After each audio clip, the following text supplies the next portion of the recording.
In sports, 5 games were featured in hockey action last evening. Did you see the game last night?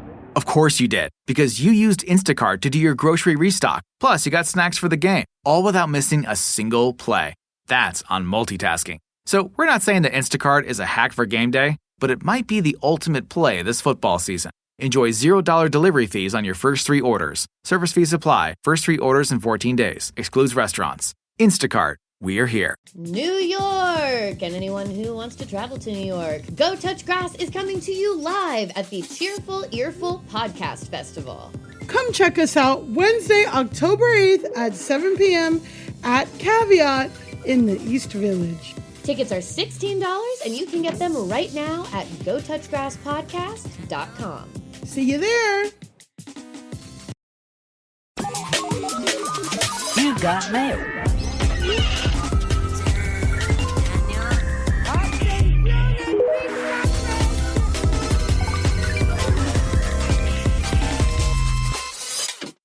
Hi, I'm Elise Morales. And I'm Millie Tamaras. And this is Go Touch Grass, the podcast where we log in so you can log off. Millie and I are 2 chronically online comedians, and on this pod, we break down the week in internet discourse, viral memes, TikTok trends, and niche influencer drama so that you can go do literally anything else with your time. And if you like what you hear today and want to hear more, we got to Go Touch Grass Patreon with tons more content weekly, access to our Discord community, and our spin-off series, Search History, where we go back and break down a viral discourse from the past. And don't forget to leave us a 5-star rating and review. We love your reviews. We need more of them. But the best review you can give us is to tell your friends about the show. Tag us in a story. We'll repost it. You know we're online. We're always online. We're always online. And speaking of being online, Go Touch Grass is on YouTube. We have full video episodes coming out every Saturday with extra funny moments that didn't make it to the audio, video, and images that kind of help tell the story.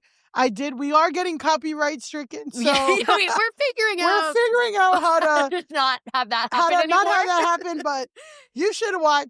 And don't forget to visit our website, not new anymore, GoTouchGrass.com for all the latest updates on the pod. Wonderful. And now, before we get into today's episode, just a quick note before we bring in our guest. This is the first in a series of banked episodes that we're going to do so that Millie and I can take a little vacation, a little break. Please. So the topics for the next few episodes are going to be a little more evergreen and kind of tailored to the guest that we have with us today. And we do have a wonderful guest with us today. Wonderful guest. We're really, really excited. She is an actress, a writer, a podcast host, and a content creator, non-derogatory, whose original show, Girlwind, is on tour right now. Please give a big Grass Nation welcome to Courtney Michelle. Woo! I love the non-derogatory. It's important. You know, some people are just pumping out stuff that makes no sense. No, but you're doing it. You're pumping it out, but it's good. One of the good ones. Oh, that means so much. Yeah, one of the good ones. And speaking of one of the good ones, you have a very impressive TikTok, Instagram, all of that following with original characters. So why don't you take us on a little journey on how you got started making those videos? How'd you build it up? What kind of hit? Talk to us about your process. This is like Into the Actor Studio, but about content creators. Right. Let me put on my serious voice. Yes. No, my studio voice. Yeah. I mean, I feel like it's a cliche story in that I've been an actor for a million years. And when the pandemic hit, I was like, I don't know what to do with all of this, right? There's a lot of energy. There's a lot of things that are inside that need to come out. And that the internet felt like the place to do it. Yeah.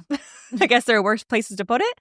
And so, yeah, but I think, again, like everyone else, I've had a lot of time on my hands and just started making TikToks. Yeah. Nice. And I feel like in the beginning, I was just throwing spaghetti at the wall. I didn't know. I don't think even anyone knew what TikTok was in the very beginning.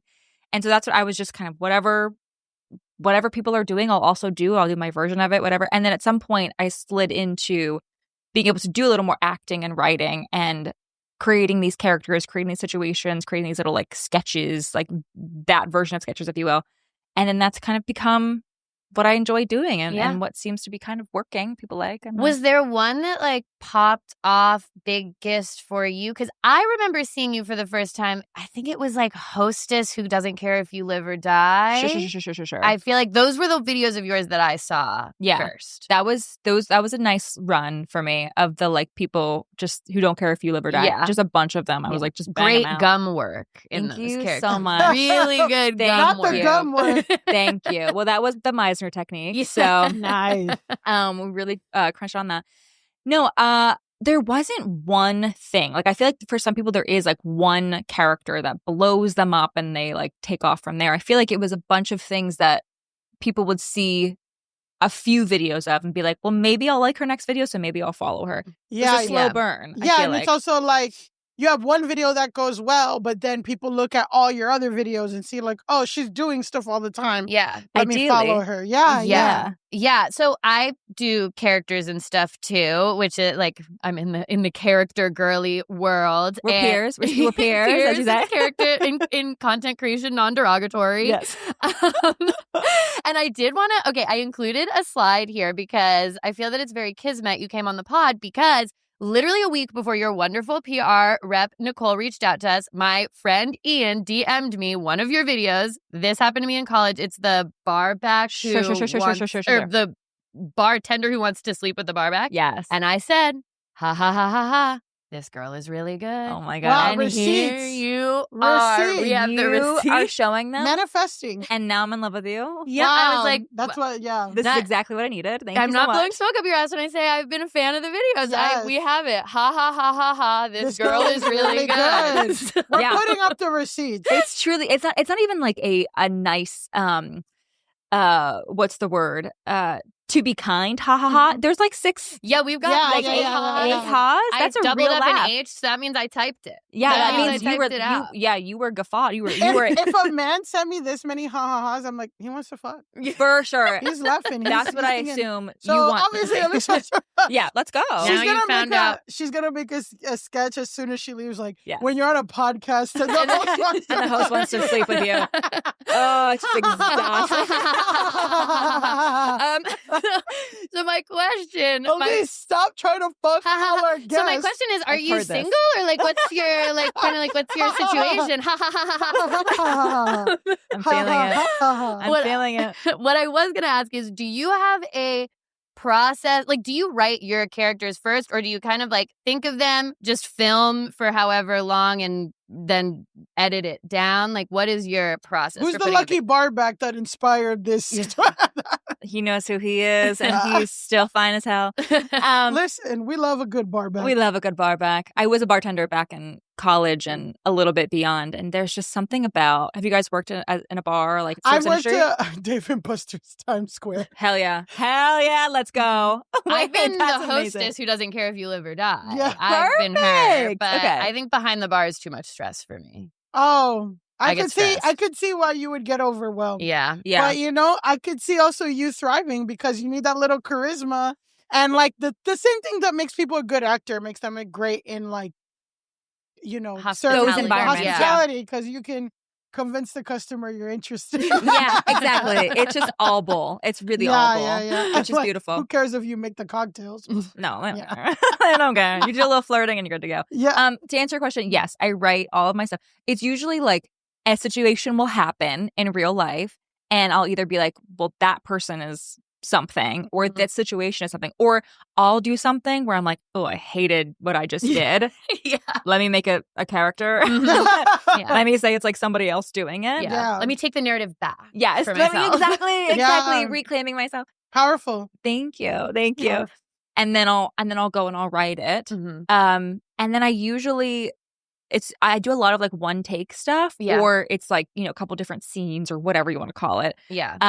But yeah, everything is pretty much written. There's some like improv stuff. I don't know what your process is, but I feel like it depends on what I'm doing. If it needs like some I would stuff. say mine, it depends on like, because I'm on a character team at UCB. So if I'm like transplanting something that I worked on with them, that's pretty written because that's like what we do together. You've done it, yeah. And they're like pitching it, workshopping it, practicing it. Yeah. And stuff, so. There are times where I'll like write down beats and then just kind of record myself doing a bunch of different things and edit it down from there. So it kind of depends on how the idea came to me. Like if it's something that I have been working on within the context of my character team, or if I'm just like, oh shit, I just had an idea. Let me like film myself saying a bunch of stuff and we'll see if any of it's funny.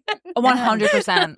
That's always the question. Exactly. You watch back and you're like, was that funny? Or was I just working through something emotionally for myself? Or was that just for Isn't me? that always the thing?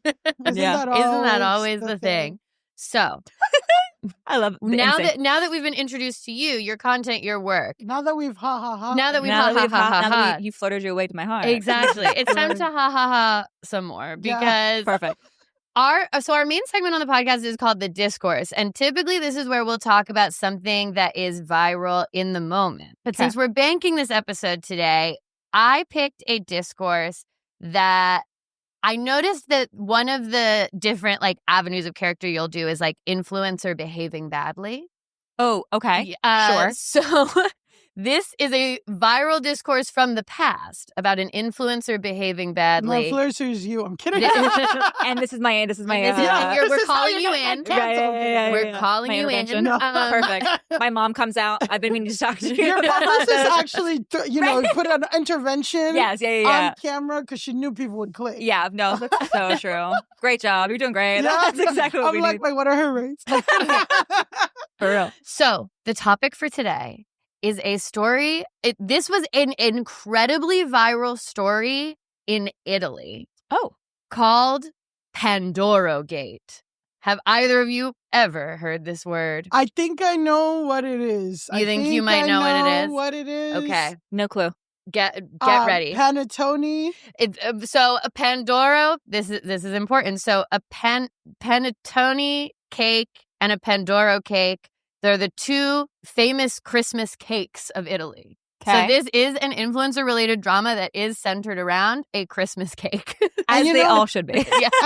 And listen, we're getting exclusive gabagool over here. Exactly. Have gabagool insight. Italian-American content. It's an important cake. Well, that's what I'm going to say is that what we're going to find out from this story is that Italians don't play when it comes to their Christmas cake. Okay. Exactly. They want full ethics and transparency when it comes to Christmas cake. Obsessed. I can't. Let's start. I'm already enthralled. I know. Yeah. Okay. So this story, in addition to being about Pandoro Christmas cakes, it all centers around an Italian influencer named Chiara Ferragni. I'm so sorry about my Italian pronunciations here. Chiara Ferragni. Yeah. So she's here hot. she is. Hot. That's kind of the basis of all of it. She is an influencer. She has 6.5 million followers on TikTok and 28.3 million on Instagram. I have to look up what's the population of Italy. Because I didn't think there was 23 million people in Italy, but I could She has an international appeal, and I do think that some of it is because she has this huge viral thing related to this cake. Sure. So it's people are hate following. Also, I love that she's a self-proclaimed digital entrepreneur boss babe. Yeah.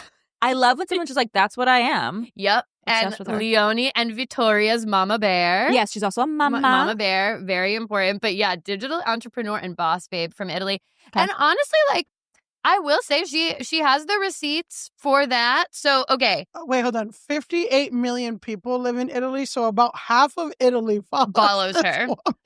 That is crazy town. Also, none of her stuff is in Italian, though, right? The captions are often in Italian, and like we're not going to watch any of her videos that are related to this because they're all in Italian. But yeah, her bios are all in English. Okay. So she kind of, that's the thing, is she kind of rocks between the two, and she popped off initially in 2009 when she launched her blog, The Blonde Salad.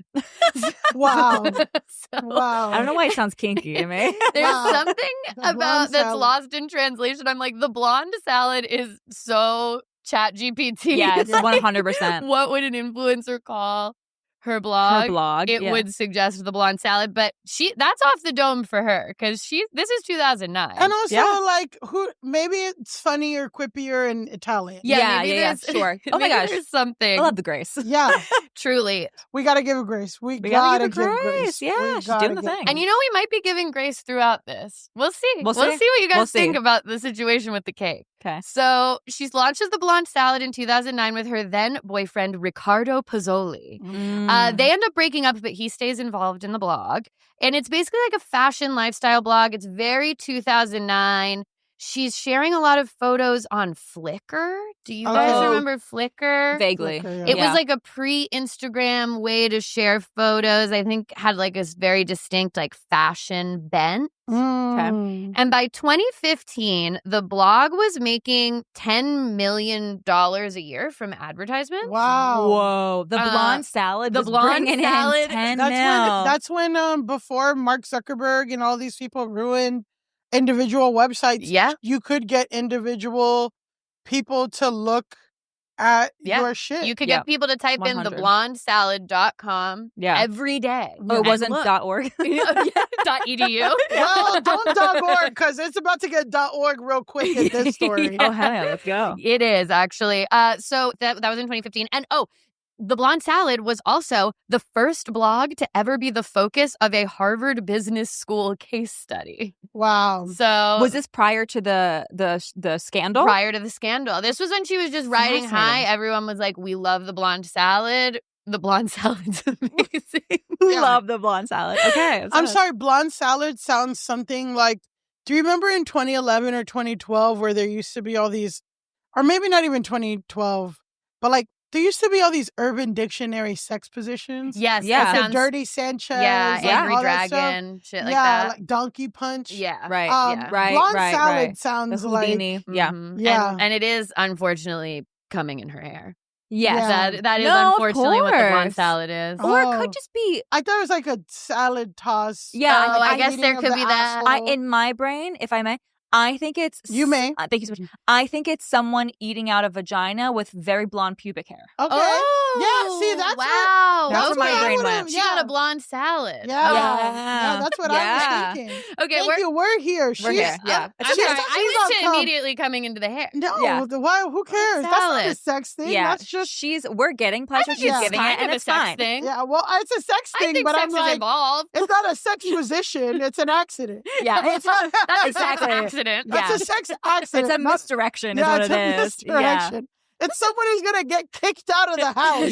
It's put you in a bad mood. It's a blooper. Yeah, 100%.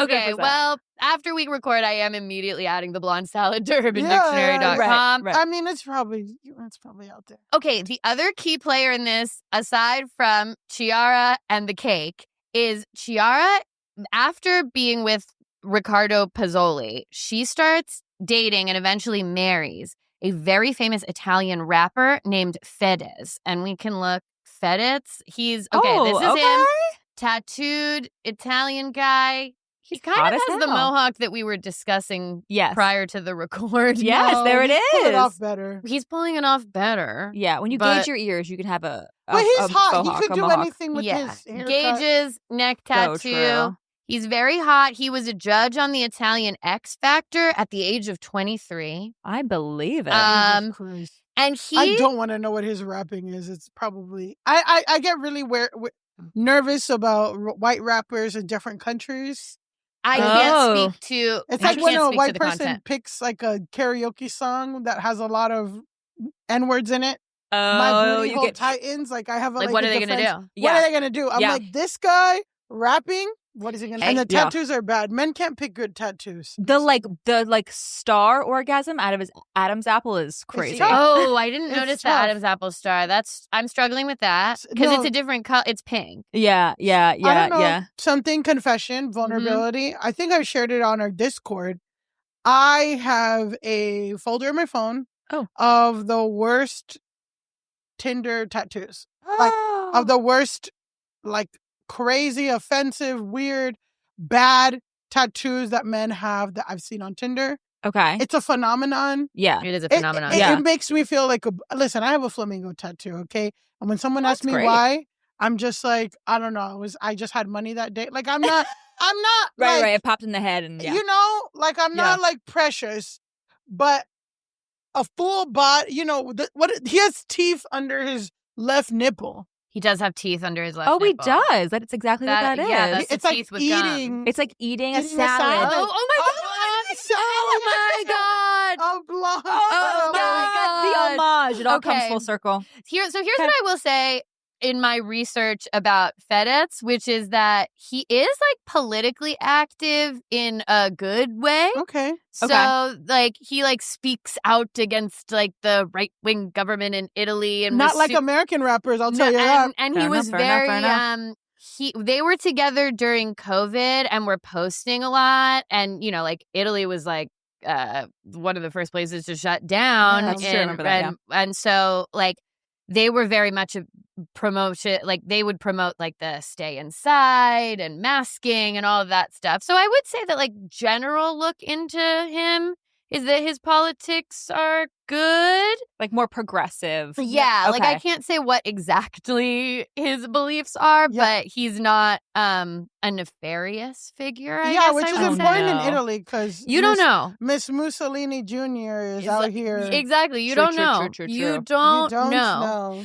They actually met in September 2016, married in September 2018. They have 2 children together. And they met after he like kind of playfully referenced her in a song of his where he was like, Chiara Ferragni's dog has a Louis Vuitton bow tie.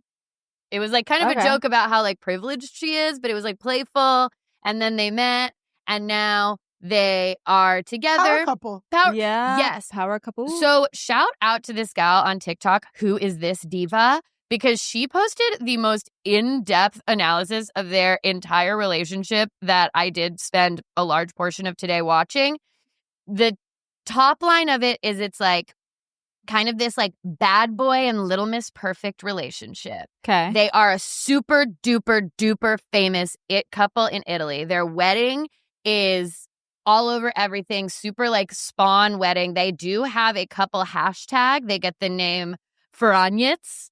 Oh, they're Ferragnits. Oh, this is like very like Tommy Lee Pam Anderson. Yes. Vibes. He's not a rapper, but I would say like Jay-Z, Beyonce, like even Jay-Z, Beyonce, maybe Rihanna. No, I don't like. I think Rihanna it's all of them. Sure. Yeah, it's that thing where it's like she's the good girl. People in Travis Kelce, but I'm like Travis Kelce Taylor, like biggest in football, biggest pop star. Yeah, but I feel like there's also, because Travis and Taylor, I feel like have similar vibes, whereas I think part of the fascination with them is that their vibes are very different. Very different. He's like this kind of like bad boy who talks about politics and all of this stuff, and she's like the blonde salad. She's the blonde salad. She's the blonde salad, correct. So people are both fascinated by them, and then also there is just a general vibe, according to this in-depth series that I watched, of people kind of hate watching Chiara. Sure. They're like, she, again, like pretty privileged girl,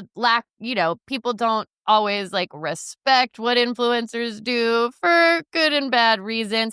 The Italian population skews older, so they're even less likely to think anything of someone who's like just an online person. They have very little respect for that.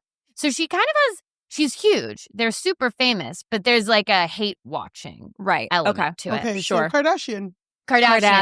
Yes. Sure. That brings us to PandoroGate. Okay. Now that you have the background.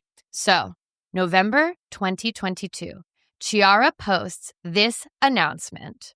She is announcing that she has been selected by the Italian confectionery company Balocco to be the face of a special pink Pandoro cake. That came in a special pink box with Ferragni's name and little likeness on it. So basically, the Pandoro cake, it's covered in powdered sugar, as you can see on the side here. And they usually come in this special box. And the special box had a stencil where you could, when you did the powdered sugar, it would have her little logo on the cake. Okay. Oh. Cute. I mean, I don't hate it so far. Okay. So smart marketing. It's a cute cake. It comes in a cute box. But here's the rub. Oh, no. So the Pandoro cake was priced 3 times higher than your traditional Pandoro cake. But according to this post, part of the proceeds are going to go to fund research at a children's hospital in Turin. Can we guess where this is going, perhaps? Okay. No, but I'm not smart enough, but I can't wait. Oh. December 15th. It's not you're not smart, you're sweet. You're sweet. You're You can't imagine where this is going to go. You're pure-hearted. Because on December 15th, 2022, basically like a month later, journalist Selvaggia Lucarelli publishes an article in the Italian newspaper Domani revealing that the cake donations have not been taking place. Okay, so it's the most obvious. Yeah, the proceeds from the too expensive Pandoro cake have not been going to the children. And I feel like I've heard that a normal Pandoro cake costs about €9, and this one cost about like 27. Yeah, it was like a way more expensive cake, but the idea was like, well, it's more expensive because that additional expense is like what we're sending to the children for Christmas. Oh my Yeah, basically the extra $20. Yeah. And so I guess and people were buying it. And people were buying it. I mean, it's cool. It's hot. Or it's cool. She's hot. I'm sure the cake is good, and it's going to a good cause. Yeah. So why would you not? And it's got this little fun element of like, and then you can put the little stencil on the cake. Interactive. Like there's an interactive element with the cake. We love an interactive element. So this causes uproar in Italy because one, it's like not right to do. Sure. Objectively, sure. Like, it's a scam, so people don't like to be scammed. Hot take. Two, people already don't like her. Like there's already kind of this hate follow element. They're looking for a reason. And three, Italians don't fuck around when it comes to Pandoro cake. Ooh, she's 0 for 3. Yeah, so it's just a really bad collection of things going on with the cake. By summer of 2023, Italian Consumer Association announced that it has started an investigation against the manufacturer of the cakes, that's Bellocco, Ferragni, and all of her companies. And this investigation finds that 2 companies associated with her received €1 million for the cake deal. Mm-hmm. But the only donation that was ever made by Bellocco was in the form of €50,000 the previous May. So basically, like, they donated to this place before, but it had nothing to do with the cake. They were it was only $50,000 when these people pocketed $1 million. Yeah, exactly. And like the extra expense from the cake was not going to the children.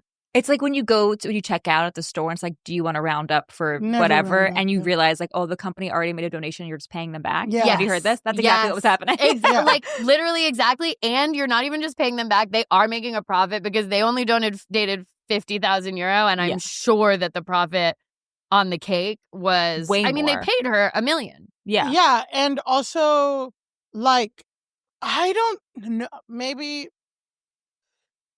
Italian Christmas cakes don't have like really intense ingredients, I don't think, right? Like it's like flour and you know what I mean? Yeah. So it's like it's priced at $9 because it doesn't take a lot to make. Right. Like it costs $3. It costs maybe $3 to make. So you're doing this cake $27. Yeah. So it's just, and it's not even going to nobody. Yeah.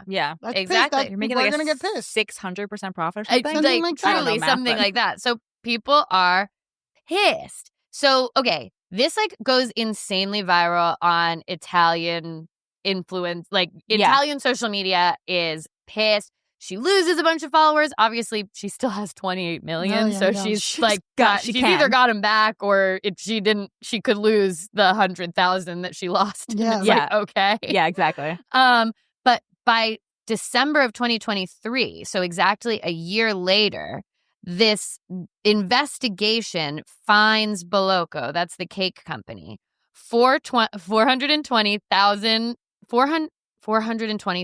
We have a thing about not being able to read numbers. Reading numbers is so hard. When you read a number that has like more than 2 commas, it's impossible. Yeah, because you register it, but it's hard like to regurgitate it back out. And like correctly. half of this show is like us reading followers, likes. This. Yeah. Like, oh yes, brutal. So, okay, the company that made the Pandoro cake, they find that company, and then they also fine her and her companies €1.75 million. Wow. So they fine her more. Yeah, they come down hard on Chiara. I wonder why. Because it's like consumer protection scamming people, right? Like if you're a hotel or a bar if you have Captain Morgan, but you put in cheap rum in there, you get fined. Because you're like selling something and you're lying and you're deceiving customers. Like, that's a huge no-no. But I do think there is an element of like, misogyny. Everyone just hates this girl. Yeah, like there's you know, the Italian police like to play fast and loose. Yeah, sure. With a lot of stuff. Yeah. And so I do think there is an element of like, by the time this fine comes down, she has become like such a villain that they're like, we're gonna fine her €1 million. Yeah. So wait, can I ask a quick question? Just make sure I understand it. Yeah. Wrap my head around it. So she was a part of like her company, whatever her company is. Yes. Her company like hired this bakery to bake them? The bakery hired her. So was she hired as an influencer, or was she, you know, was she paid? It was like to a put her collab, face on I it? feel like. Yeah. So was she herself making profit from it? I would that is imagine actually so. a really good. I do have some questions about the logistics. These cakes are fully branded with her logo, both like on the box, and you could put it into the cake with the stuff. It seems like she was paid €1 million outright to do this by Beloco, the cake company. So I think that was her profit. Yeah. I don't know if she was making the profit of the cake. Right, Yeah, so probably basically- not. So basically, yeah, they could do two things. It could be like profit share of like you get 50% of every sale of the cake, or you get paid a fee up front. I know these cakes were made available in like department stores, like in a Macy's of Italy. So like, but with her name, and it was like a drop collection or something. So Yeah. I wouldn't say like the Erewhon smoothie, but maybe something like that. Where it's like one person, whatever. But I think they paid like $1 million for her likeness and name and her, but it's also like her company's involvement, right? Yeah, so it's like a joint branding thing. Yeah, that is a great question. I am unclear on if she made additional profit on the sale of the cake or if it was all just the €1 million upfront cake deal. Because when you do something like this as an influencer or as a celebrity, as a brand, as a personal brand, and I assume that's probably what it was more than her company. Her company is just her anyways, right? Yeah, it seems like she has well, she's boss babe. So she does She's boss babe entrepreneur. Like so she she's has a lot. So I think it's like a goop cake. But the goop is her face. But she's Gwyneth and there's goop. Yeah. But she has a special thing with like, I would say maybe a really kind of nice bakery. So I'm trying to think of like a nice national, maybe crumble. Oh, sure. Yeah. So it's like a Christmas crumble cookie. Right. Like a Benson Boone. Yeah. And maybe like the Benson Boone summer crumble cookie or whatever. And then they're paying her $1 million, but the $1 million is probably like for her to post it on her socials. Yes. For her this and that, whatever. Yeah. For her it's like an all in. Yeah. For her to keep promoting the cake. And I feel like normally what will happen is like they'll get the $1 million and then they can either do a back end deal, which like, or you could also get 20% of these profits. Like if you want to be, if it's like a clothing brand, you want to be involved in the creation of it, whatever. Or you just get paid outright to put your face on it and do the collab and it's more marketing than anything. Yeah. And, but what I'm questioning is if all of the proceeds, if all of the profit went to the children's hospital, there's probably no room for her to be making any percentage of the profits. So therefore, she has no attachment to the profits. Yeah, so it was always like a portion of the proceeds went to the children's hospital. So it was never going to be portion. all the It was never going to be all the cake profit, but people the assumption was that the additional expense, that like extra $20, like that was the children's hospital money, right? And it turns out like none of that, or even 20%. Yeah, something. Okay, so maybe she was getting back ended, and then so it turns out none of that Nothing was happened. going. There to wasn't anything. even back end, front end. They didn't get any money. Yeah, but it is just interesting to me, like to underscore your question that $420,000 is also a lot of money, but that the ICA goes after her way, way, way, way harder. Like they find her way more.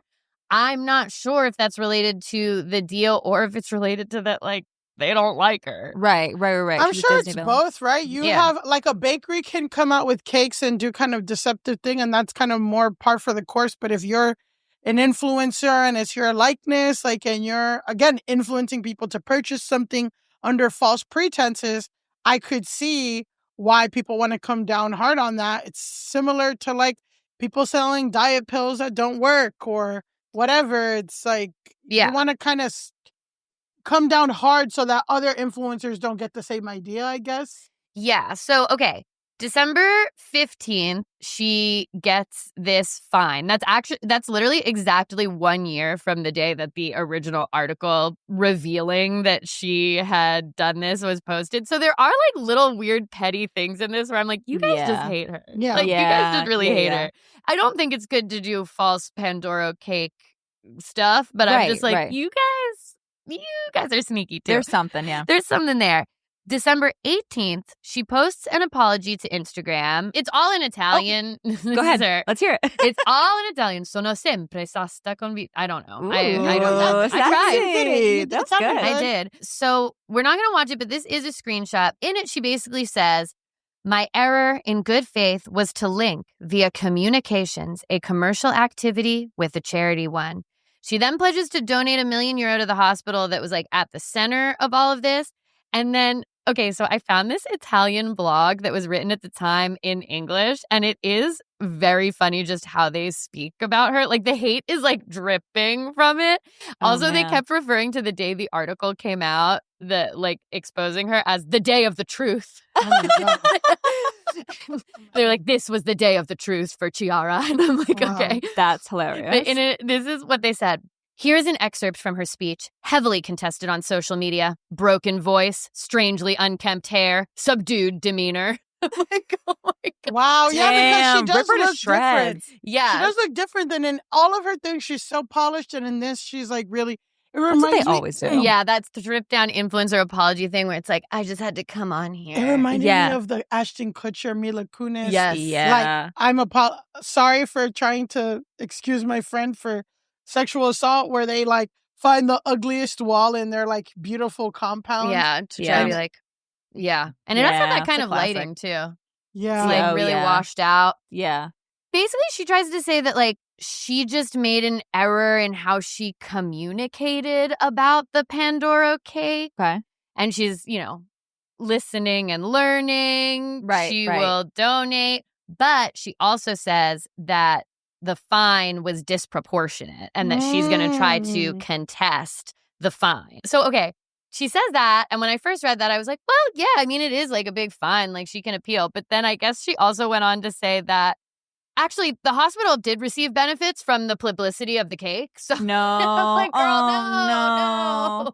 Chiara, no, Chiara. She was so close. Chiara, no. No.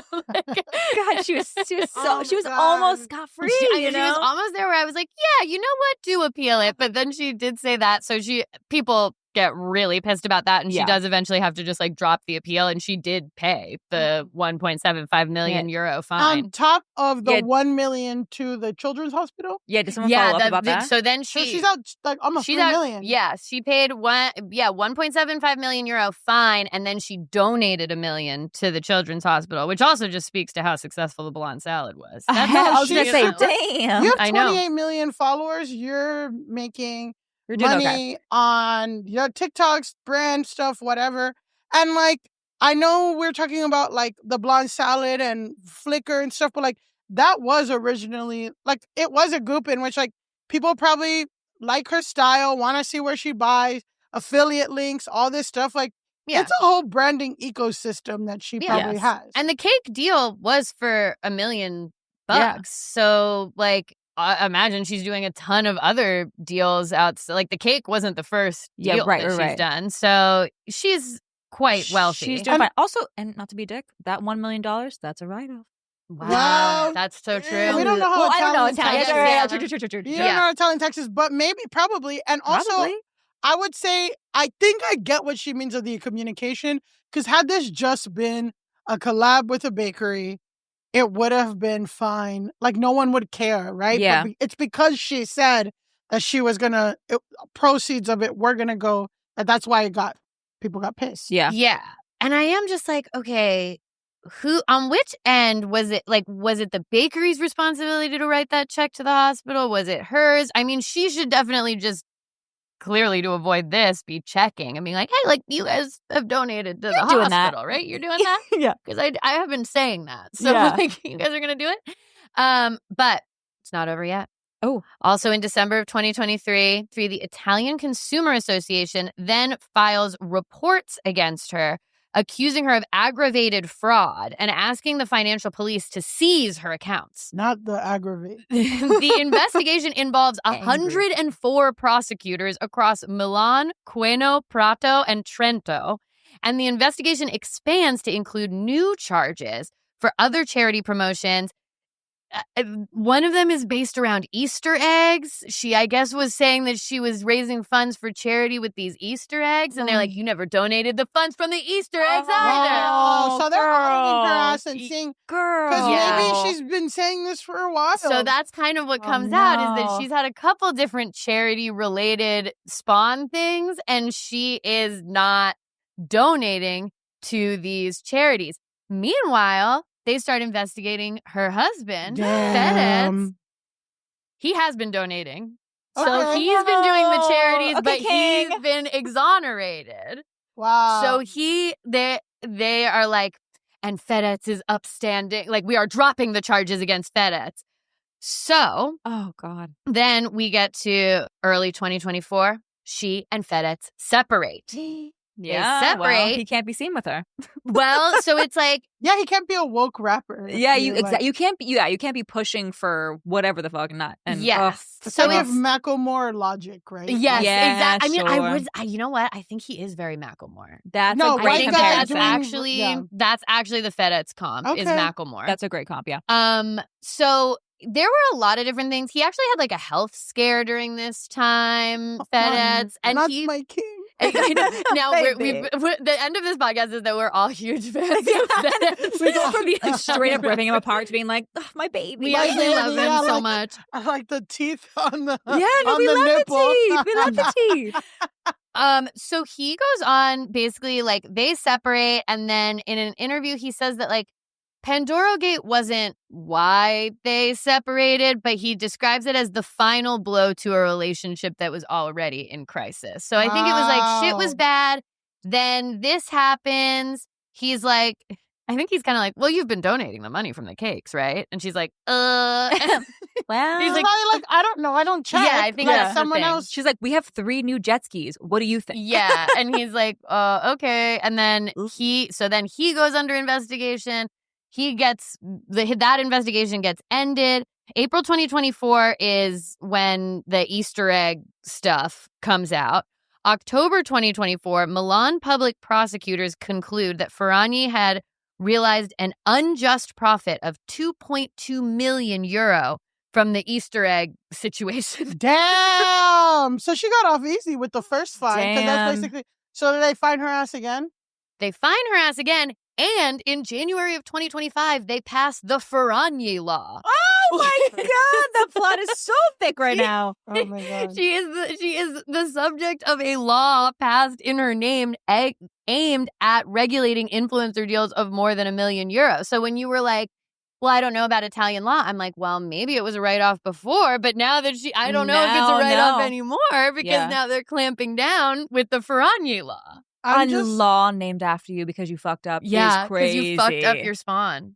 I don't know if she fucked up though. It's like you lied. She lied. Yeah. Oh yeah. Like fuck up is like, oh, I didn't check once. Like you got the Easter egg. Yeah. Once you do it twice. Yeah, she's done it a bunch, and I do feel like it could be a case of her just like kind of being like, whatever, someone will check it, and like not thinking about it. But it's like, even if, which is like the best case scenario for her morally, even if that's the case, it's like, you gotta check. You gotta check. If it's important to you, you would check, and it's not important to you, it's not important to you, then don't be part of it. That's kind of the thing though, right? I feel like when she started, like 2009 to 2015 to 2025, 2022, things have shifted where just being pretty and wearing nice outfits was enough. But now people want, especially as social media has grown, people want their influencers, their artists, their rappers. They want to know what the morals and values are, if it aligns. if they can whatever, and they want authenticity and want to feel like it's not just for vapid stuff or maybe, whatever. So for you to capitalize on that and be like, actually, I am doing stuff, because there are plenty of people, Kim Kardashian, Khloe, whatever, they always do some kind of shit without saying that it's going to charity. Like, people do that all the time. Yeah. People make sneakers, Beyonce does Levi's, whatever.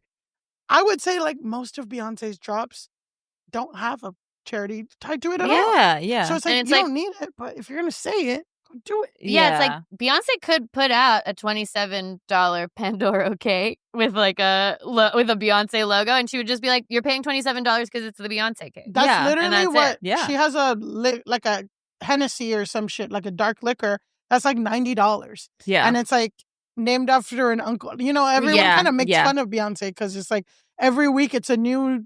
She's like, my uncle, my aunt, my cousin always wanted to wear threaded jeans. I was like, okay, you're just making this shit up. So it's like the fact that she was tying it to charities over and over again. And again, like, there is this super parasocial thing going on with her in Italy, because when I watched this series, it's like these two got together. They're hugely famous. They have this big wedding. Then they start going live all the time during the pandemic. They get super famous during the pandemic. They have like a short-lived reality show where they're kind of they bring people in with their family. I guess they were filming their couples counseling sessions on the reality show. I'll watch it. Yeah. I'm not above it. Sure, watch it. They're literally called the Ferragni. Like, they are so famous. So it's like she was kind of leveraging that in a way that pissed people off, obviously. Yeah. So to round this story out, where are we now? In January of 2025, she was indicted on more aggravated fraud charges for the PandoroGate Easter egg situation. So I was like, wait, but she paid fines. So like, how is she being indicted? The fines were to the ICA, but the indictment is from a separate criminal investigation. Oh my And the trial is set to begin in September of 2025. So when this episode is released, oh my gosh, Chiara Ferragni will be going on trial for the cake situation.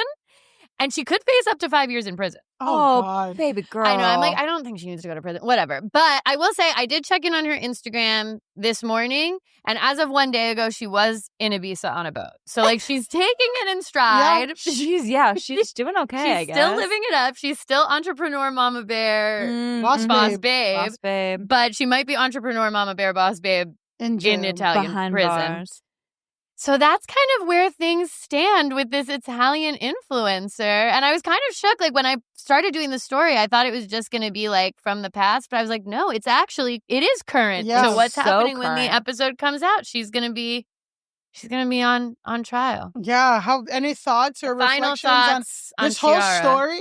First of all, I had never heard a single shred of this. So I was on the edge of my seat the whole time. It's gripping. Yeah, I've heard about it because of Who Weekly. I don't know if you know that podcast. Mm-hmm. It's a celebrity gossip podcast about C&D list celebrities. So it's all about like people like her. Exactly people like her that do bad sponsored content.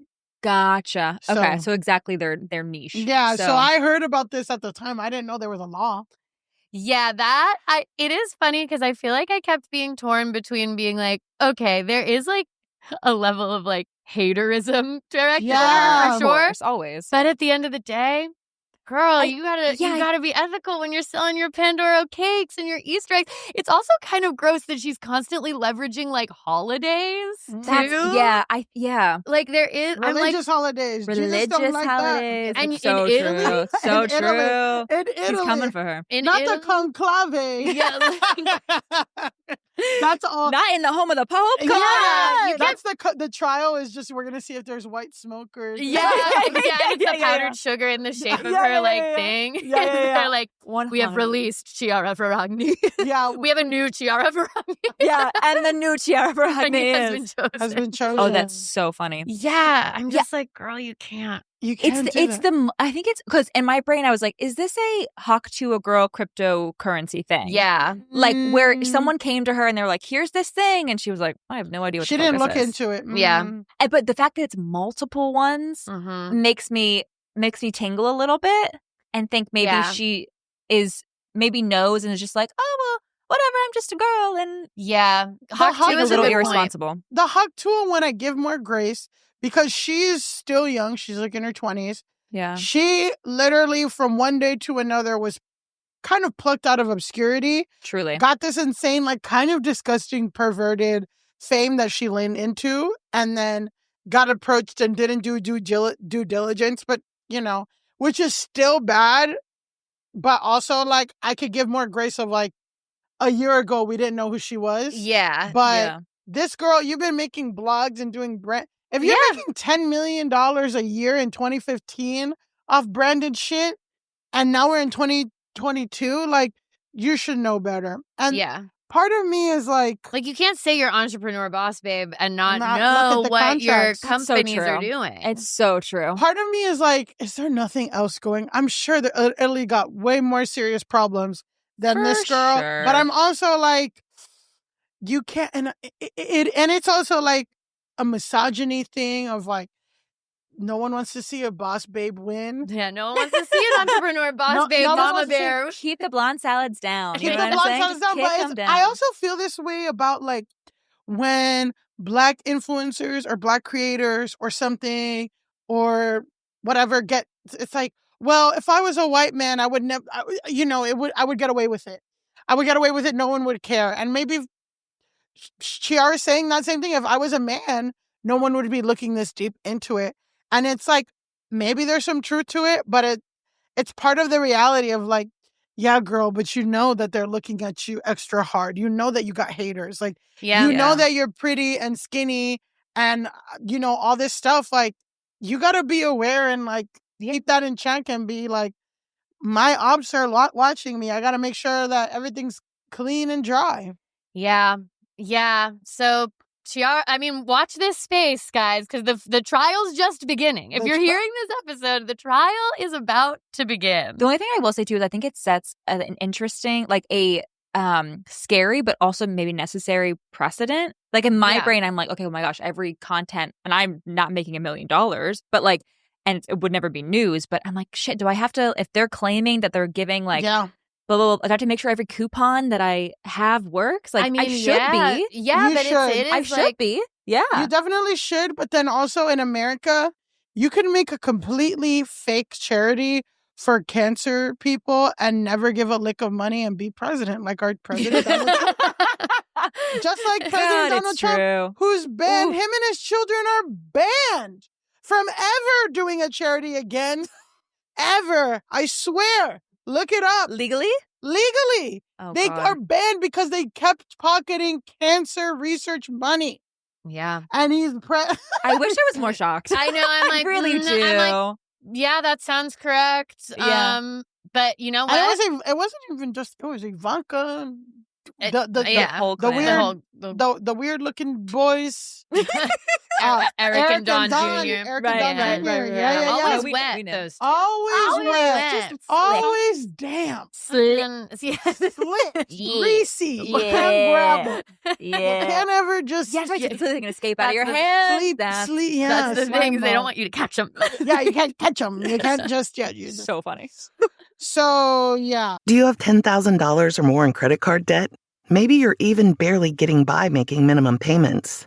With credit card debt hitting record highs, National Debt Relief offers real debt relief solutions for people struggling to keep up. These options may reduce a large portion of credit card debt for those who qualify.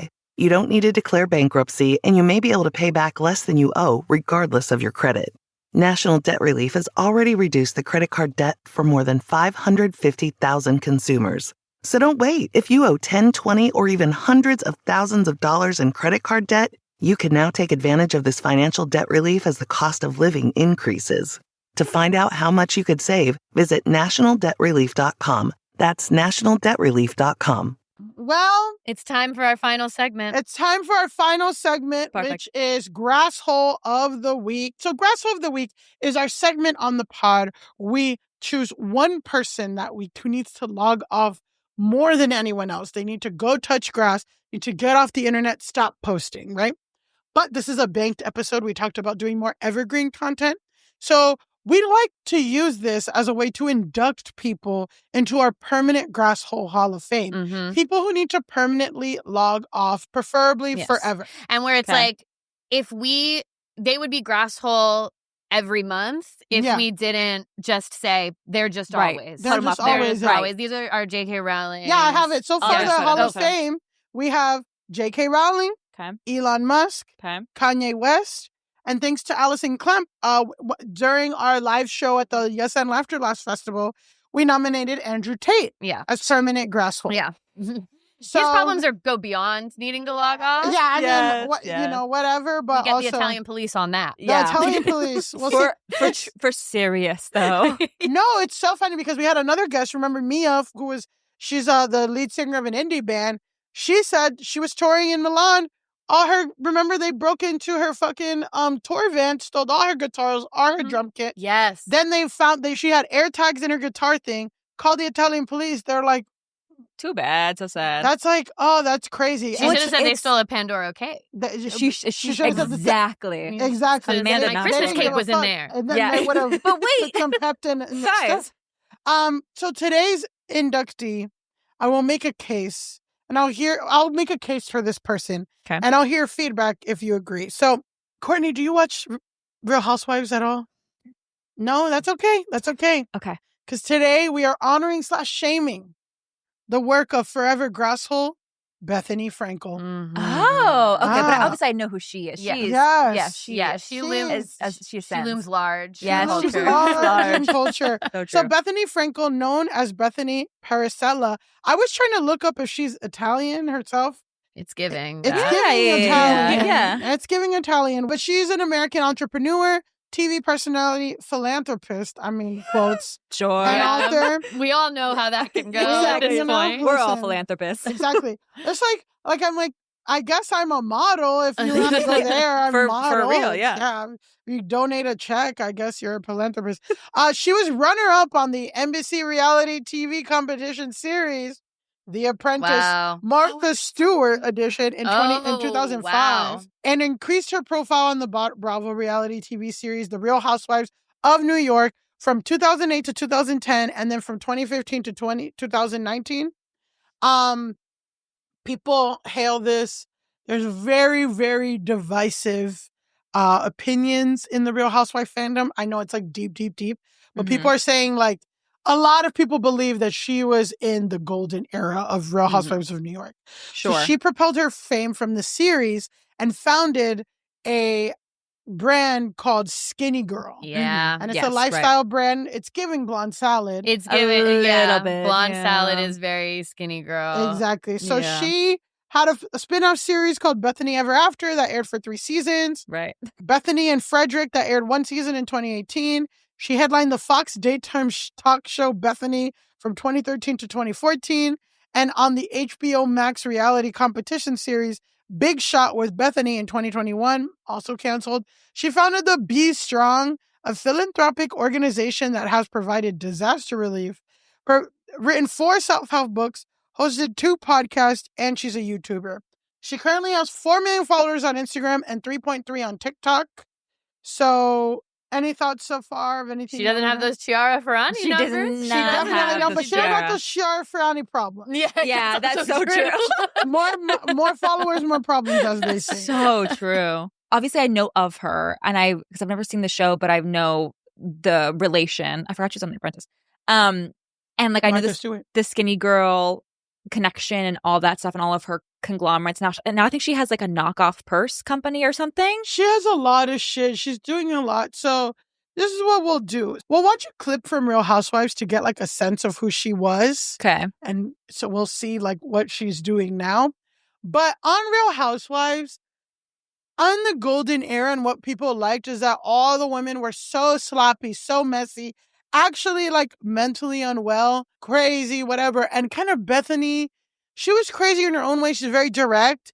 And she was kind of like the antithesis of what these ladies were doing. And also, like, I will say, I'm kind of not like so much hailing the golden era. So if you are a super old school Roni super fan, please excuse me. I'm doing my best. Don't come for me. I don't care.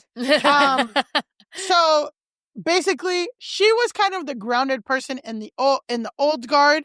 Okay. So let's watch a clip of one of her most iconic fights with this woman named Ramona. Yeah. I never watched this era of Roni, but I'm aware of all these people because of just like their cultural impact. Right. Yeah. The so zeitgeist. In this episode, Bethenny and Ramona are confronting each other because there's been tension. And they're in the Berkshires in someone's vacation home. Okay. From stealing from me. Who stole? You did.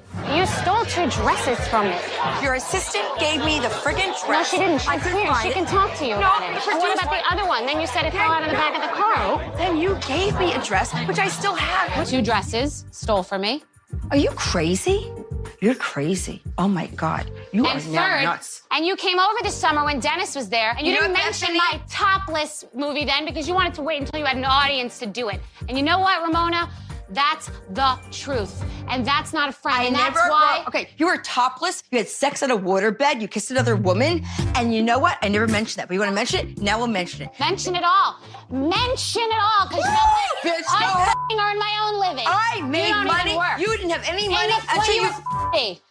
Are you kidding? I didn't have money, so what? You know what? What is that? What the hell was that Bethenny, comment? you would date every guy for their f***ing money. How would you know? Because who? Everyone knows. F***ing my way to the top. I can't even f*** my way to the middle. I'm trying to f*** my way to the bottom. I'm below 0. I can't even get up to the bottom. Someone f*** me and get me to ground level. So I was like, Ooh. you were topless, you kissed a woman, you had sex on a waterbed. I'm like, I want to that see sounds that. fun. Yeah, that sounds Great. fun. Run the clip. So yeah, that's like what her presence was. That's what her legacy was. She was the straight shooter businesswoman. Everyone was crazy. She was this entrepreneur. She made so much money from Real Housewives. She hasn't really been, all her like TV shows since basically 2019 have flopped after 1 or 2 seasons. Yeah. But because of her iconic place in that, she has maintained 4 million followers still, which is crazy. So why are we nominating her as Grasshole? Yeah. Why do people not like her? Well, she kind of has taken this no-nonsense call-out culture stuff and has kept on, but just been really indiscriminate about it. So maybe she's like doing it too much. She's doing it too much, right? And she's being very hypocritical. So one thing is she does a lot of anti-influencer rants. She frequently she's constantly talking shit about people who post PR packages, do over-the-top routines and all this stuff. Yet she posts her own, PR stuff, promotes her own skincare line, does her own influencer style videos, right? In the same video, one time she slammed people for promoting expensive cream. She's like, the shit that you're promoting is very inexpensive. You guys are out of touch. And then she promotes her own stuff in the same video. Of course, yeah. And that's why you should get the skinny girl cream. Exactly. Another thing that people don't like, which you could kind of see in this video, is like, people don't really like her tone. She's condescending. She's like, I tell it like it is. But, she does like these viral get ready with me where she mocks other influencers. She talked shit about Kylie Jenner, which, I mean, who hasn't? But, she says that all of Kylie's products are overpriced and all this stuff and out of touch when she's wearing a $20,000 outfit and is in her mansion. She loves to do like that rich person thing, which is like lecturing people about how they should cut back. She did this a lot in the pandemic. Like, you should cut back on spending, blah, blah, blah. When she like posted this week, like, anyone who buys coffee multiple times a week is an idiot. Like, is a moron. Is a moron. This is like the avocado toast. Avocado toast. Right. She's very avocado toast stuff. Right. But she's filming this in her Hamptons mansion. Yeah. Her ski lodge and all this stuff. So people don't fuck with that. Yeah. One kind of example, I feel like, just to show some proof, is what she was saying about Meghan Markle. I personally already dog whistles, red flags go up if you are a grown person who has an opinion about Meghan Markle. I'm kind of like, you're weird. So she was on a podcast. Let's hear what she has to say. This was in 2022, I think, where she went on a podcast and had this to say about Meghan Markle, and then we'll get into why it's ironic. A housewife in that she can't stop talking about the very thing that she wants to be irrelevant. She wants to sort of like eradicate and erase the royal family. Bethenny Frankle slamming Meghan Markle for acting more housewife than HRH. So you want to be a voice for change, a woman for female empowerment. So do that. So do that in the future. Why do we keep in these nuanced, subtle ways, keep referencing things that happened in the past? It all goes down on the latest episode of Just Be with Bethenny Frankle. The entrepreneur calls Meghan out for continuing to rehash her experience in the royal family after stepping down as a senior member in 2020. Topic Meg discussed on the premiere of her new podcast, Archetypes. I don't ever remember personally feeling the negative connotation behind the word ambitious until I started dating my now husband. And apparently ambition is a terrible, terrible thing. And again on the second episode. If there's any time in my life that it's been more focused on my race, it's only once I started dating my husband. Then I started to understand what it was like to be treated like a Black woman, because up until then I had been treated like a mixed woman. Bethenny's big issue? She thinks it's in the way Meghan speaks. I think people don't like Meghan Markle because I think she talks down to other people. I think she's sanctimonious. And I think there's this subtext of elevation. She's up there, we're down here. And Bethenny says Meghan's platform is kind of hypocritical. I want to separate myself from the royal family. I was treated horribly, subtle. I'm going to do these in these hidden messages, this Morse code to the public that's not going to directly say what I'm saying, but everybody in the royal family and in Great Britain understands exactly what I'm saying. So at least say it. Rip the Band-Aid off. Say they're a bunch of they're uptight, white, racist, white supremacists.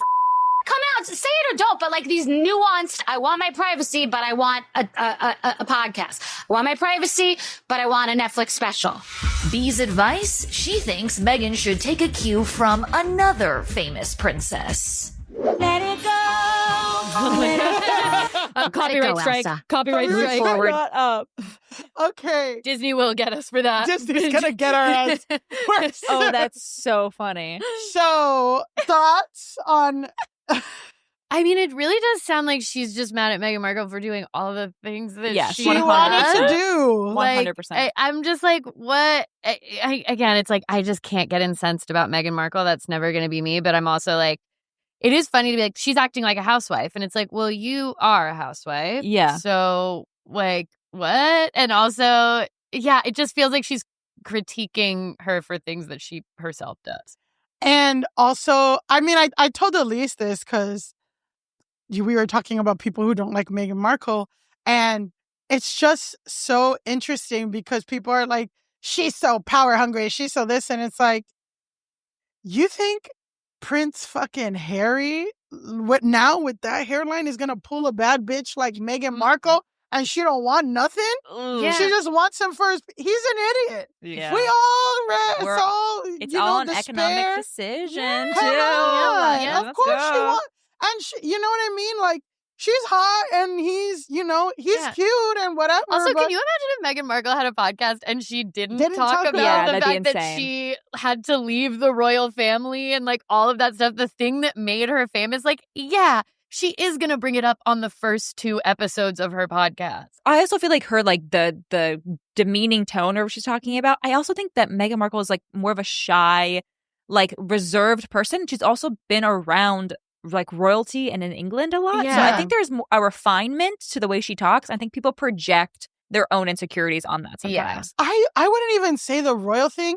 I think like just how she speaks and carries herself is just elevated. Because even she was like that on Suits, just like very like she's just not, and that like battles a lot of what people think of what a mixed woman of color, whatever, is supposed to talk. And they maybe think like, oh, she thinks she's condescending and stuff, when like that's just how Meghan Markle has been. And there's just like a style and all that stuff. Like, yeah, she's just, I don't know. I do feel like internally she's just like kind of an influencer girly at heart herself. Like, she wants to make jam. Yeah. She wants to, like, take...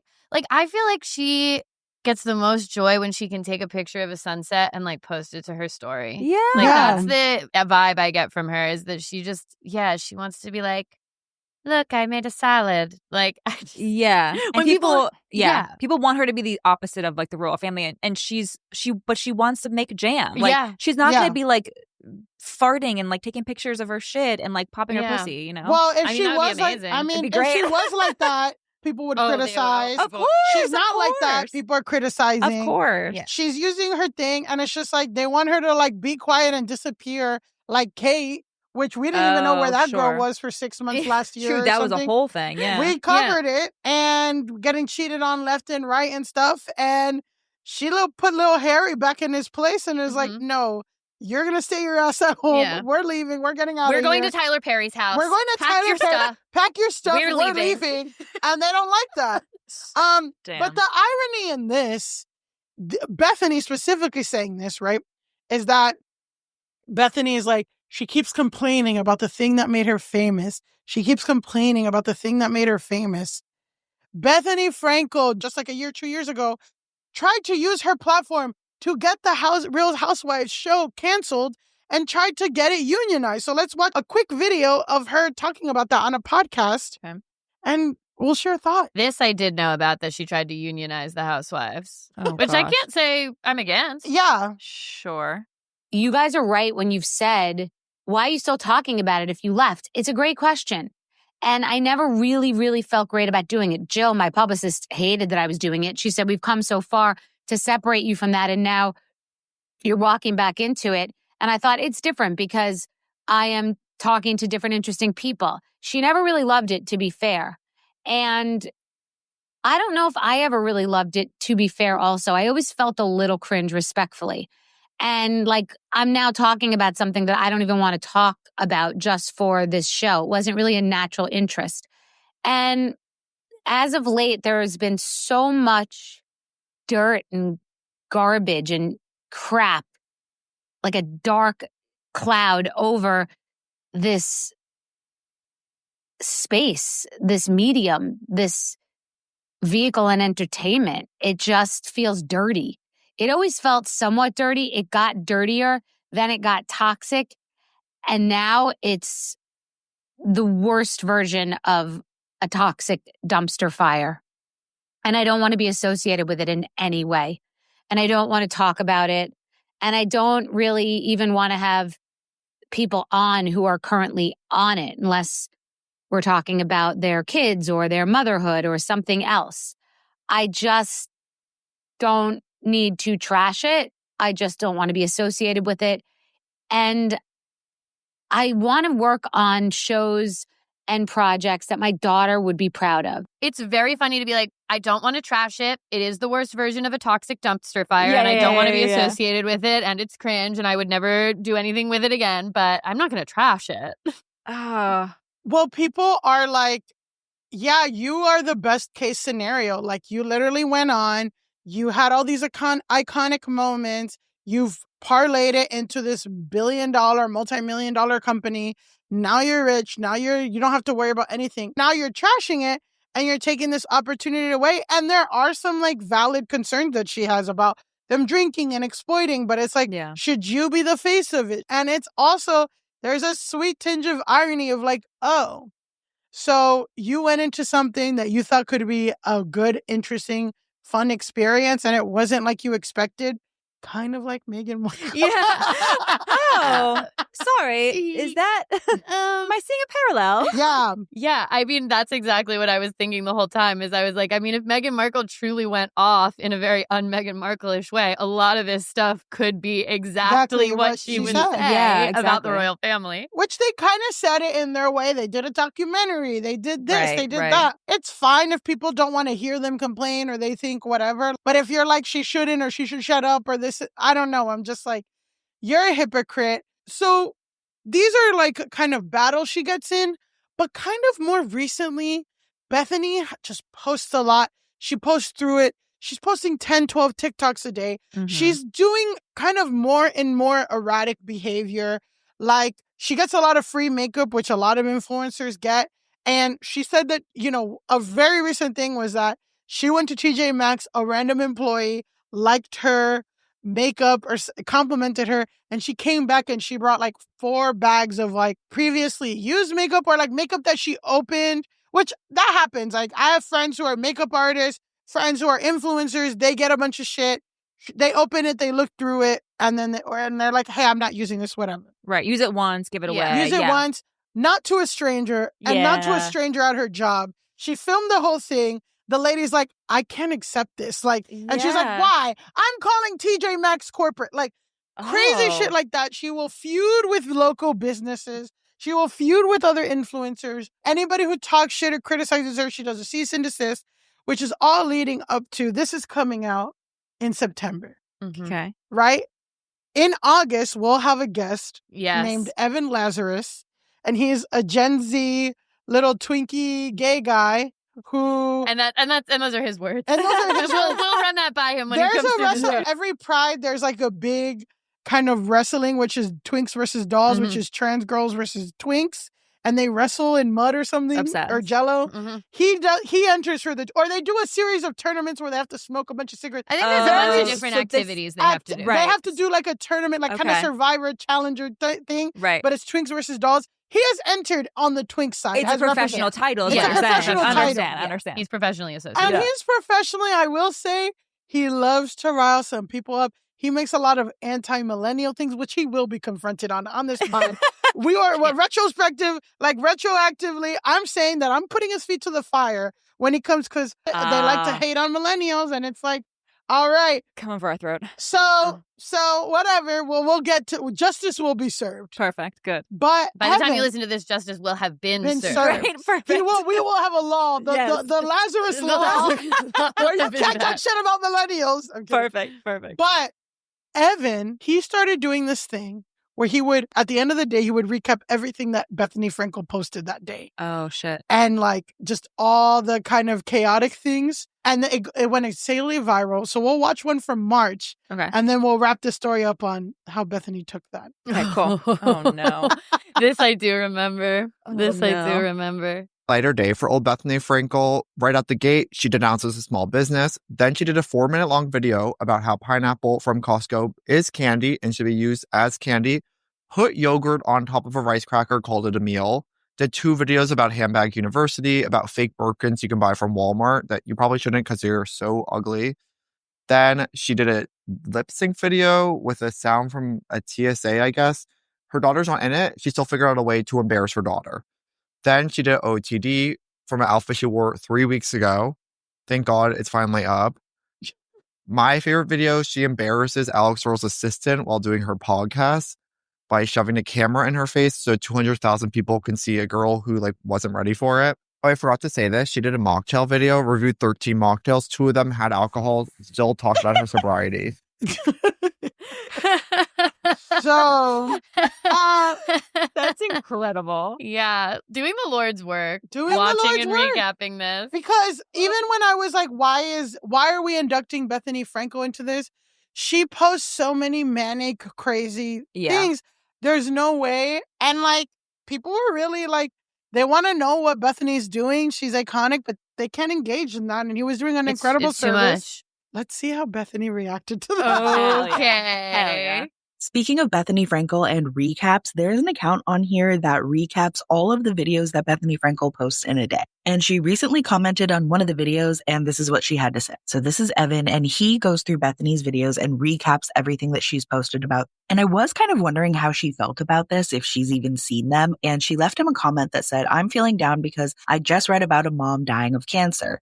It makes me sad that your identity is me. I hope you find happiness that doesn't involve fixating on me. Have a great night. And then I went over to Bethenny's TikTok, and she had made this video talking about Teddy Mellencamp. Evan did respond back to Bethenny, and he basically asked if he could go on her podcast. He's like, I obviously know a lot about you. Maybe you could get to know a little bit about me. And then I think he said something along the lines of I actually do care. Evan also said something along the lines of I do care about you and I just genuinely want the best. I'm not going to lie, I do find all of this slightly amusing, and I'm curious if Bethenny's going to end up just blocking Evan or if he will be able to continue to bring us the recaps. She blocked him and did a cease and desist. She cease and desisted? What? She did. She blocked his ass. She cease and desisted. But you know what? Yeah. He came back on TikTok and he's like, she blocked me, but she didn't block my Finstas. No. So I'm still getting, and you know what I mean? Yeah, of course. But the fact that she was so bothered, Miss Meghan Markle needs to act her age. Right. Miss open her leg, mention it all this stuff. Like, she gets a little dose of what she does. And she implodes. Yeah, she cease and desist. She cease and desist. She's very like, I don't give a fuck. That's legal action is giving a fuck. Yeah, it's giving several fucks. That's like really putting pen to paper to like be like, I give a major fuck. Yes, I give a litigious fuck. Quite frankly. So how do you feel about this induction? Thoughts, feelings, prayers, actions, words? I think she definitely belongs in the Grasshole Hall of Fame. She belongs in the Grasshole Hall of Fame? I think what's funny, there's two things happening with Bethenny Frankel with me. One is she kind of has the like Trump thing where I think people are really they're enthralled by like the I don't give a fuckness and just say whatever comes to your mind and don't put their just say whatever. And I think people find that refreshing, quote unquote, when I'm like, it kind of is like giving personality disorder a little bit almost. Yeah. Like I'm not a psychiatrist. This is not a diagnosis. You're not. Like, wow, this interview is over. Sorry. I have something to tell you. But you know what I'm saying? Like, it's kind of giving like the making your entire brand or your entire online presence, the majority of it, kind of like Donald Trump's platforms, like just negating everything. Yeah. Like if you're just negating everything, then you don't ever have to form your own opinion. Wow. And I think that's I think a lot of people have found themselves in that hole, and I think it's kind of a cop out. And it's unsustainable, or like it's not letting. Yeah, it's like if all of your stuff is bitching, and it's also like I think that people appreciate and people like and live vicariously through people who are tell it like it is or whatever. But when they do that with no discernment, do it to like random small businesses, yelling at TJ Maxx corporate, like it's too much. Like people don't want to engage or see. And it might be why like she does so well in a group, because she's the one person that can bounce off of all the other people. And she's very articulate, which the person who's like has the wit and the articulation usually like wins, quote unquote. Yeah. And so that's probably why she did well in the Real Housewives, like, from an outsider's perspective, objectively. Yeah. And why her single shows don't do well, because she doesn't have a point of view.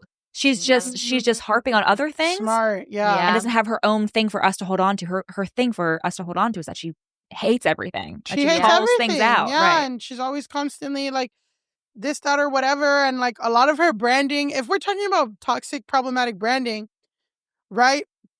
It was so funny. One of our former guests, Meredith Lynch, she shared this white paper, like, which is, you know, what academic study about how branding like skinny girl is toxic and damaging for how women have relationships with food, which we talked about, like all that pro-Anna stuff and all this stuff. It's just like, and she doesn't have a healthy relationship with food. That's why she's like on TikTok in her 60s, 50s, talking about pineapples as candy. Like, what the fuck? But yeah, it's just interesting. Yeah. Act your age. Act your age. Act your age. And also, as someone who doesn't speak with a filter, Meghan Markle seems like someone who actually does think about what she's going to say before she says it, which might just be triggering to her. Yeah, she thinks what she says.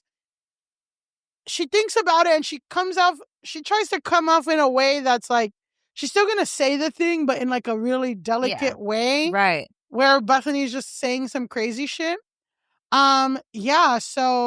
So is it time? It's time. Bethenny Frankel, you are now inducted in the Hall of Fame. And with that, for the crime of being a hypocrite, having an incisive take on our queen, Meghan Markle. Yeah. Which I will do I will post a side-by-side where from side with straight hair, I do kind of have the same silhouette as Meghan Markle. You've seen the picture. We'll post it. We'll post it. Hell yeah. We'll post it. For the crime of arguing and, you know. In the comments. Taking people's things, ceasing from the comments. Beefing with our little twink friend. Yeah, our friend of the pod. Yeah. Former guest of the pod once this comes out. You know, listen, we are pro-union on this pod. Not you, though. Not you. You're not the person. And for that, we say, Bethenny Frankel, Go touch grass. And that's our episode. Courtney. Incredible guest. Wonderful guest. So wonderful all the way energy. here from Nashville. Yeah. Hell and yeah. so when people hear this podcast, you will be on your tour. You will be about to go to Austin. Okay, great. Why don't you tell everybody where they can find you, follow you, keep up with everything? Yes. Find me, stalk me, love me. Please, love. And you know what? They buy something of you. You're going to donate the money. Yeah. Buy your If Pandora I Gate. say I'm donating, I'm I'm gonna donating. donate. Okay. After today? After hearing today? this? After today. After today, I actually will never make a profit ever again in my life. It's all yeah. And that's what we like to hear. Sorry, you can see. At It's Courtney Michelle on all platforms. And then tour tickets are itscourtneymichelle.com. Beautiful. I hope it's a sketch tour about girlhood. So I Love hope it. I That's know amazing. I hope people like it. It's funny. It's People will like it. I think it's funny. Yeah. It's hopefully relatable. It's quirky and goofy, and so yeah, come on out. That's super exciting. That's so exciting. Yeah, that's really, really awesome. Guys, you can follow this podcast at Go Touch Grass Pod on everything, and you can follow me at Pandalise on Instagram and Elise Navidad on TikTok. You can follow me at Millie_Tamaris on Instagram and TikTok, and at Millie Tamaris on Twitter. I'm still there. I don't know why. And until next time, Go touch grass! Woo! Go Touch Grass is created and hosted by Elise Morales and Millie Tamaris. Recording and sound production by My Friend's Basement Studio, and our theme song is by Doug Wydick.